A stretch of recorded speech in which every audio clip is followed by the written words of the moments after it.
So I'm here to talk about the tracker. If you're clicking on this video, you probably know a little bit about it already, so I'll save you all the detail. If you don't know about it, I'd probably check out the tracker website first and then come back to this video. But I'm basically here to give a bit of a first-hand account of the Tracker 360 race, and then also information which applies to all the other versions of the race. So my basis for talking about this race is I've completed the 360k version of the race twice. I scratched the first time with about 20k to go because I had a really bad mechanical on my bike. And then this year just gone, I completed the 360k version of the race, and I think I got the best result I possibly could on the day. I was, trying hard, trying to challenge myself and see where I could go. And then this year, on the 1st of May, I will be taking part in the 560 kilometer version of the race, which is a new distance for this year.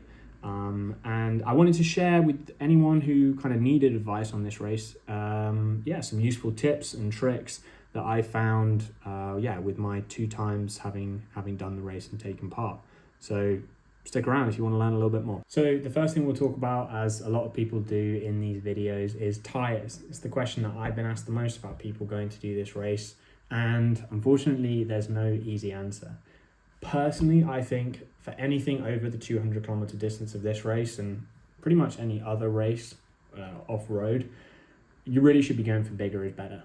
Probably the biggest tire that's going to fit in your bike is most likely the best option. Anything over the 200k mark, I would be running at least a 42mm. And from my experience looking at the kind of high-level amateur riders and the professional riders which were turning up at the tracker this year, just gone, and the year before, most of those guys were running a 42mm tire. For something this long, you need to remain comfortable, you need to remain in control of your bike, and a larger tire is also going to give you some protection from rock strikes, from potholes, of which there are quite a lot on the tracker. And to give this a little bit more credence, this is exactly what caused me to scratch the first time I did the race. I ran quite a narrow 42mm tire, well, narrow for me, but not very puncture resistant, crucially, and I didn't run rim inserts. And I was descending after having done one of the biggest climbs of the race, and to be completely honest, I was swinging. I was really low blood sugar, very tired already. I think the race had been a lot harder than I expected. This was probably about halfway through, and hit a big pothole without looking on the descent. Nearly crashed, but in doing so, actually didn't puncture the tire, but the impact went straight through the tire into the rim and cracked my rim. And I was able to nurse the rim over the course of the race, but was just going through lots and lots of tubes as the kind of fraying carbon fiber was destroying the tubes. And then eventually the wheel got worse and became unrideable. I'd run out of tubes and I didn't really have anything else I could do. It was quite late at that point, and I pretty much reached my limit. But don't make the mistake I did. Protect your rims, get some rim inserts. I'm going to be running rim inserts this year, definitely. And then also, just go as big as you can. Obviously, I had that problem with 42mm. For many people, that will be as big as their bike, frame can take. But, if you can do like 47mm, which is the size of tire that I used in the last version of the race, I would go for that. It's going to keep you comfortable. The vast majority of people that do this race, are doing it as a personal challenge for themselves. And if it allows you to get to the finish, then I think that's the tire for you. Last thing, if you are doing those shorter distances, then you probably could get away with something narrower. Those races are going to be a lot faster. Generally, they have less climbing, less technical descending. So maybe you could get away with a 38mm. So another question that a lot of people ask is gearing. And I think with this one, there's a pretty simple rule of thumb, and it's 1-to-1 gearing. So your front chain ring, if you're running 1x, or your inner ring, if you're running 2x, should be the same as or greater than your biggest gear on the rear. So you basically, if you have a 40 tooth up front, you need to have a 40 at least, or a 42 tooth on the rear. And that means every turn of the crank on the front is a turn of the rear wheel on the back. The first year I did this race, I run GRX 2x, so I had a 31 inner, which is the standard for that group set. And then I had a 34 rear cassette, which is again is standard for that group set. The 2023, the second year I did it, I wanted more gears. I found that there was some gradients at the top of some of the climbs where I just really needed a little bit extra. And I went for a 36 tooth on the cassette, which is actually not something signed off by Shimano, and I had to bodge it with a friend to make it fit. Again, a bit like the tire thing, go for the biggest option you can get. Whatever the biggest gear your group set will take, I would go for it. There's, no one's ever left a race and thought, damn, I had way too many gears. I was spinning too easily up those climbs. It just doesn't happen. Another big question that a lot of people have, and a lot of people have asked me, is hydration. Obviously, even in the early summer, early May, it's still very hot in Spain compared to the UK and other European countries. So hydration is a big question. So again, I think it's pretty simple. Anything over 100 kilometers in this kind of terrain, you should be taking a hydration pack. Yes, there are feed zones, but they are often very busy, especially the first one of the race.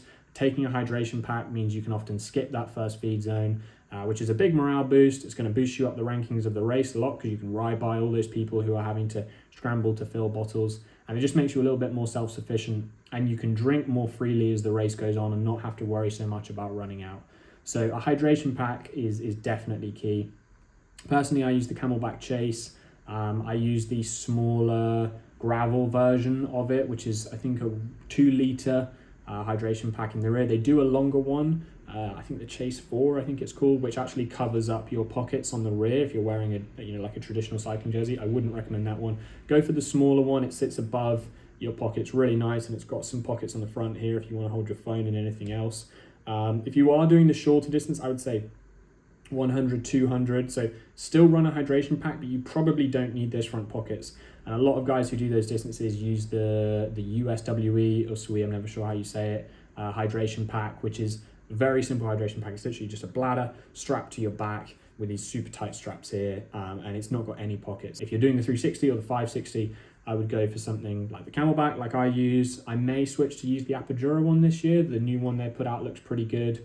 And then there's also one which I might check out from a brand called, I think it's pronounced Cyclite, CYC Lite, LITE. And they make kind of an ultra riding backpack, which does look like it covers your pockets, but it's made for ultra riding. So you would hope they kind of know what they're talking about, and I'd really like to try one of those out. So those are 3 brands that I would check out if you are looking.